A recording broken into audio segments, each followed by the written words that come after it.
Келиңиздер. Рамазан келбестен мурда кээ бир нерселерге токтолобуз. Биринчи, ат-тафакку фи ахкам ас-сiyam.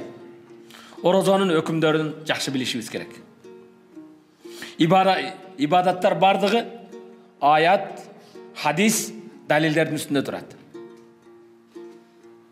Орозонун канча фарзы бар? Канча фарзы бар? 3 ким айтат? 1. Ниет кылыш керек. Не деп, арыктайм деппи? Же таң жүргөндөн баштап күн отурганга чейин калыс Аллах Тааланын фарз кылган орозосун кармоо үчүн ниет кылдым деп. Арабча айтыш шарт эмес. Кыргызча, орусча, дунганча, уйгурча, татарча баары боло берет. Тажикче баары болот. Ошондон орозо кириштен мурда биринчиси ниет экен, экинчиси таң жүргөндөн баштап күн отурганга чейин тамак аштан, суусундуктан өзүмдү тыям деп.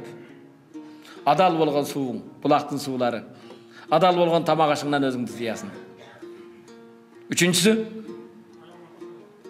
өзүңдүн никеңдеги Аллах рухсат берген, адал болгон аялың менен болгон жыныстык мамилелерден өзүң тыясың.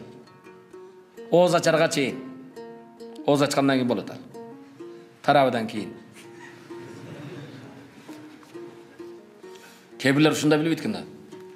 Рама мусулмандар өтө жөнөкөй бир суроолор билбейт. Ажеке, орозодо чачымды алсам болобу дейт. Ала бер, эмне болуптур? Ол орозого эмне тиешеси бар? Бирок ошондон орозо келбестен мурда алгыла китептерди бүгүн. Кыргызча бар, орусча бар. Кичине үйрөн да. Эмне кылып атасың? Бул кандай ибадат? Ат-тафак фи ахкам ас-савм. Муну түшүнүш өтө жеңил.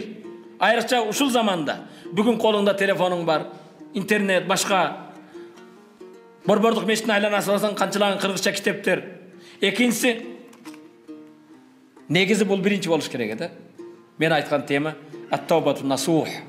Орозо келбестен мурда орозого тооба кылып барып. Өтө ыйык Рамазан айы. Бардык күнөөлөрдөн. Бул ай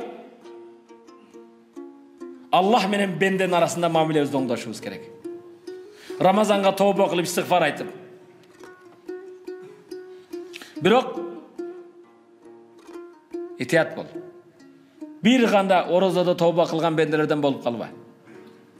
30 күн орозо калмагандан кийин бейишке райан эшигине жолдомо алдым деп айт намаздан кийин барып пиво менен ооз ачпа.